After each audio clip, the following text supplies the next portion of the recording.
नमस्कार दोस्तों। जैसा कि आप जानते हैं, कहा गया है कि अज्ञानता ही सारे दुखों का कारण है। अज्ञान ही हमें दुख देता है। लेकिन ये लोग तो सिर्फ सुनते हैं, इसको समझते नहीं।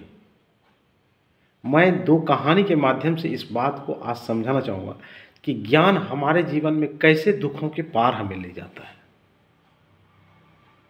अगर ज्ञान हो तो हर दुख, कैसा भी दुख हो, बड़ा से बड़ा दुख से हम निकल सकते हैं। लेकिन अज्ञानवश हमें लगने लगता है कि अब इस दुख से हम कभी नहीं निकल सकते। मैं दो कहानी के माध्यम से आज आपको बताना चाहूँगा। पहला कहानी मैं सुनाना चाहता हूँ अभी कि एक राजा था। वो राजा बहुत अच्छा ही राजा था, लेकिन उनकी एक खामियां थी कि वो एस्ट्रोलॉजी में बहुत विश्वास करते थे।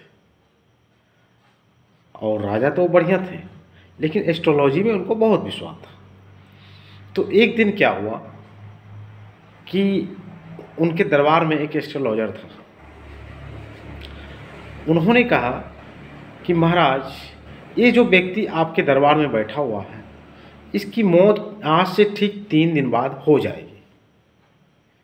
तो राजा ने सुना, चलो ठीक है, देखते हैं। राजा हुआ यूँ कि ठीक 3 बाद उस व्यक्ति की मर्डर हो गई। उनको कोई मार दिया और वो मर गए। तो राजा को लगने लगा, राजा के मन में शंका आया कि लगता है ये जो एस्ट्रोलॉजर है यही इसको मारा है, क्योंकि यही बोल रहा था कि 3 दिन बाद इसका मौत हो जाएगा। तो राजा का दिमाग में तो चल ही रहा था, शंका हो रहा था उसके ऊपर। तो उस राजा को लगा कि ये जो एस्ट्रोलॉजर है ये सही आदमी नहीं है, इसको ही मैं ना क्यों अपने रास्ते से हटा दूं। तो एक दिन उन्होंने उस एस्ट्रोलॉजर को एक जगह बुलाया, एक जगह निर्धारित किया गया और वहाँ पे बुलाया गया। वो 2-3 तल्ला के ऊपर था और अपने भी कुछ लोगों को और राजा ने वहाँ बुला के रखा था। उनको समझा दिया था कि वो आएगा और मैं जैसे ही इशारा करूँगा इसको तुम ऊपर से धकेल देना खिड़की से। तो सारे लोग बैठे थे और उस एस्ट्रोलॉजर को बुलाया गया। तो राजा ने उस एस्ट्रोलॉजर को पूछा कि तुम बता सकते हो कि तुम्हारी मौत किस दिन होगी। तो वो जो एस्ट्रोलॉजर था तो बहुत चालाक और बहुत बुद्धिमान।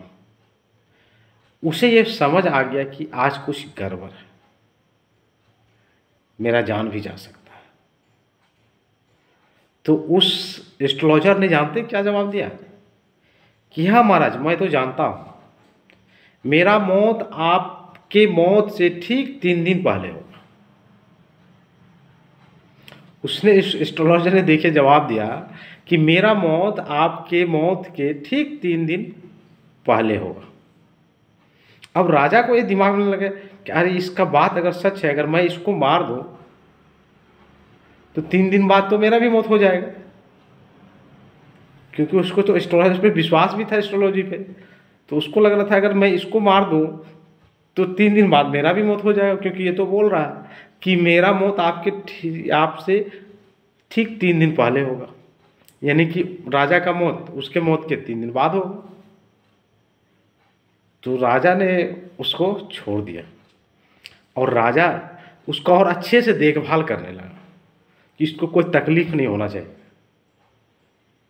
तो यहाँ हुआ ना, बुद्धि बढ़ा, ज्ञान बढ़ा। ज्ञान दोस्तों, ज्ञान का आप किसी भी चीज से तुलना नहीं कर सकते। तो इस कहानी से तो आपने सीखा कि ज्ञान से आप किसी विपत्ति से आप निकल सकते हैं। ज्ञान के द्वारा हर तरह की विपत्तियों से आप निकल सकते हैं। दूसरा कहानी मैं एक और सुनाना चाहूँगा। ये इतिहास की कहानी है और सच्ची कहानी है दोस्तों। एक राजा था, बहुत ही बुद्धिमान, उस सेना उसकी बड़ी नहीं थी, 100-150 लोगों की सेना थी, लेकिन वो बुद्धि से बहुत सारे क्षेत्र को जीतते जा रहा था। कुटिल दिमाग से, बुद्धि से वो जीतते जा रहा था, अपना विस्तार करते जा रहा था। और एक राजा था, उसकी बहुत बड़ी लाखों की सेना थी। तो उस राजा को लगा कि इतनी छोटी सेना है फिर भी ये कैसे जीत जाता है। और जो पहले वाला जो राजा था जिसकी छोटी सेना थी, उसके बारे में बहुत सारे लोग जानते थे कि ये बहुत ही कुटिल और बुद्धिमान व्यक्ति है। भले सेना इसकी छोटी है, लेकिन ये उसी बुद्धिमानी के द्वारा ये बहुत सारा क्षेत्र जीतते जा रहा है।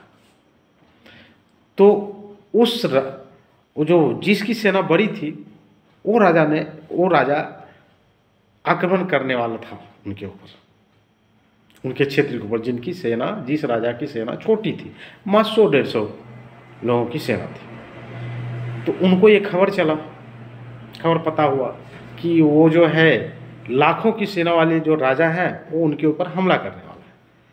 तो उनको लगा अब तो हम लोग जीत नहीं सकते, तो चलो ऐसा करते हैं, आक्रमण अब होने ही वाला है। तो इन्होंने अपने सब सेना को दिया कि चलो तुम लोग अपना रास्ता देखो और निकल जाओ, घुस जाओ, किधर भी बैठ जाओ। मैं भी बैठ जाता हूँ, मैं भी किसी तरह कहीं बैठ जाता हूँ। तो अब हुआ क्या, सेना उनके क्षेत्र में प्रवेश कर गई। प्रवेश करने के बाद उनकी जो 100-150 सेना थी वो तो छुप गई, और उसका जो राजा था वो सामने बैठा हुआ पूरा निश्चिंत हो गया। उसके देख के ये कुछ नहीं लग रहा है कि उसको भय है। तो सेना आगे निकली, राजा पीछे से घुसा उनके क्षेत्र में, तो देखा वो राजा बैठा हुआ है। तो उनको मन में लगा रही है तो इतना बुद्धिमान व्यक्ति ऐसे क्यों बैठा हुआ है, कुछ बात है। और उनके मन में ये डर आ गया। उस राजा ने अपनी सारी सेना को बोला चलो यहाँ से छोड़ दो, और वहाँ से वो चले गए। और उस राजा जो कि छोटी सेना वाले राजा थे, उनका वो क्षेत्र बच गया। तो कहने का तात्पर्य ये है दोस्तों कि बुद्धि, ज्ञान का तुलना किसी भी चीज से नहीं किया जा सकता। उनके बारे में, उस राजा के बारे में सबको पता था कि ये बहुत बुद्धिमान आदमी है। दोस्तों इसीलिए हम बार बार कहते हैं कि जितना हो सके, जिस क्षेत्र में भी आप काम करते हैं उसको सीखिए, पढ़िए, रीडिंग करिए। दोस्तों मैं एक बात और बता दूं कि आप जो अगर ये चाहते हैं कि आप गलती करके और अपने अनुभव से ही सीखें, तो ये पॉसिबल नहीं है। आपका 100 जन्म भी कम पड़ जाएगा। आप कितनी गलतियां करके सीखेंगे, कितने अपने अनुभव से सीखेंगे। इसलिए रीडिंग इसके लिए बहुत अच्छा चीज़ है। एक किताब पढ़ते हैं तो एक व्यक्ति का पूरे विचार, पूरा अनुभव आप सीख लेते हैं उनसे। तो जितना हो सके, जिस भी फील्ड में है उस फील्ड का अपना जितना हो सके नॉलेज लीजिए। उसका कोई मुकाबला नहीं है।